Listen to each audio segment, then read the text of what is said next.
Ya sabemos lo que es la contabilidad, ahora vamos a entrar en lo que se refiere al sistema contable propiamente tal. Sabemos que su objetivo es entregar información. ¿Qué hace el sistema contable?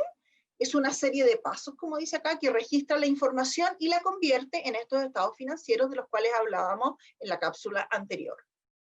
Los contadores, por lo tanto, debieran estudiar las necesidades de información y transformarlas en este sistema contable. Básicamente, ¿de qué estamos hablando acá?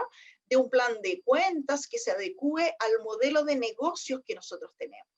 No debiéramos usar el mismo plan de cuentas para una empresa que tiene un modelo de negocios A y a una empresa que tiene un modelo de negocios B.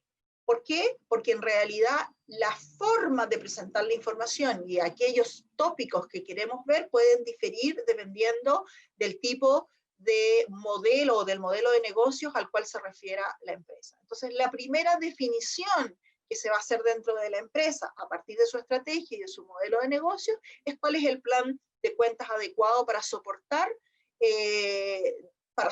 esa estrategia y por lo tanto producir información que genere utilidad. Entonces decimos que el sistema contable va a tomar estos hechos económicos y los va a transformar en estados financieros. Primero vamos a ver de qué se tratan estos estados financieros y después vamos a abrir ese sistema contable para entender cómo se genera este proceso de información, o sea, este proceso de transformación de la información. Ahora, estos estados financieros se trabajan en base a normas internacionales de contabilidad. ¿Qué son las normas internacionales de contabilidad? Recuerden que decíamos que la contabilidad era como un lenguaje. De alguna manera las normas lo que están haciendo es definirnos la gramática de ese lenguaje, de manera que cuando un usuario mire la información contable, analice los estados financieros, entienda cuáles fueron los criterios que se ocuparon para definir los valores que hay en cada uno de esos estados financieros. Como decía anteriormente, esto es un conjunto de convenciones, es decir, alguien se puso de acuerdo y dijo, mira, esto lo vamos a registrar de esta manera, esto lo vamos a registrar en este momento, esto lo vamos a registrar con este monto. Es decir, como decíamos, son estos criterios. Ahora, los criterios se dan en dos tipos de organismos distintos. Por un lado, los organismos internacionales y por otro lado, los nacionales o los locales de cada uno de los países. Hasta hace un tiempo tenían mucha preponderancia todos los organismos nacionales, pero en la medida que el mundo se ha ido internacionalizando, han perdido un poco de valor y estamos todos tendiendo a estas normas internacionales. De manera de que cuando analicemos un estado financiero de un país o de otro, seamos capaces de entender claramente qué es lo que dicen y no tengamos que estar traduciendo de alguna manera estas distintas gramáticas de las distintas organismos o normas, tanto internacionales como locales. Entonces, en resumen, lo que vamos a tener, por un lado, son las normas internacionales y por otro lado, todas las normas que tengan que ver con los países en particular. En general, lo que vemos, lo que nos veíamos nosotros en Chile, y todavía lo vemos, es que las normas nacionales se basan en lo que nosotros denominamos los principios contables generalmente aceptados. Y todavía tenemos contabilidades que se desarrollan en base a estos principios. Sin embargo, de alguna manera, estamos todos tendiendo a llevar esta gramática o estas normas a regirnos por una misma norma que son las que ustedes tienen que haber escuchado como las IFRS, que son las International Financial Reporting Standards. Entonces, de alguna manera, todos estamos tendiendo a llevar la contabilidad a IFRS.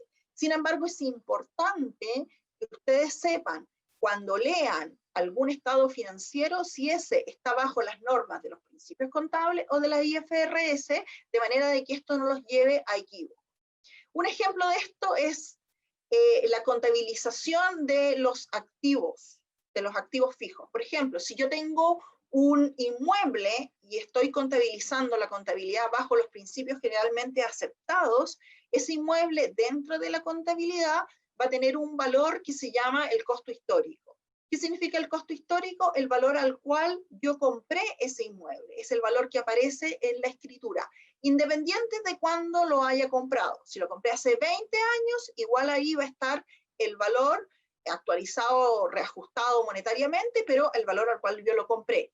Probablemente, y eso sucede mucho con los inmuebles, lo que va a pasar es que ese inmueble, si han pasado muchos años, va a tener un valor de mercado muy distinto hoy día.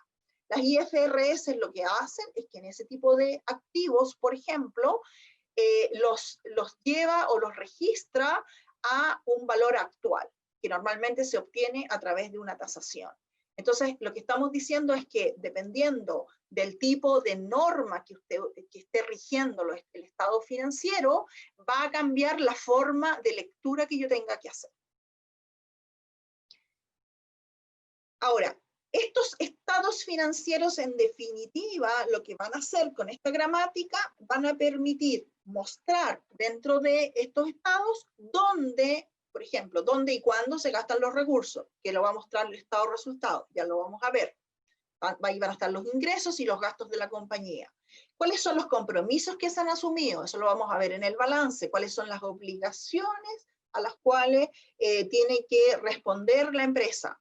¿Cuál es el desempeño logrado? ¿Qué tan rentable está siendo esta empresa? Y, en definitiva, las consecuencias de todas las decisiones que se hayan tomado en la empresa y que, obviamente, como les decía, tarde o temprano, van a afectar a la información financiera de la misma.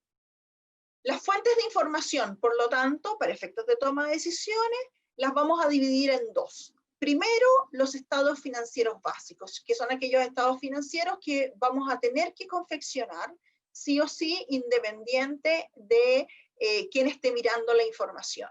Esos estados financieros básicos los dividimos en tres, o son tres. Primero, el estado de situación financiera, o más conocido como balance general. Ya vamos a entender por qué coloquialmente le llamamos balance general. El segundo estado financiero básico es el estado de resultados, y finalmente hay un tercer estado financiero que es básico y requerido si yo llevo IFRS. No es obligatorio para aquellas contabilidades que están bajo principios contables generalmente aceptados, y ese es el estado de cambios del patrimonio. Adicionalmente, hay algunos estados financieros complementarios, como son el estado de flujo efectivo y el estado de cambio de la posición financiera.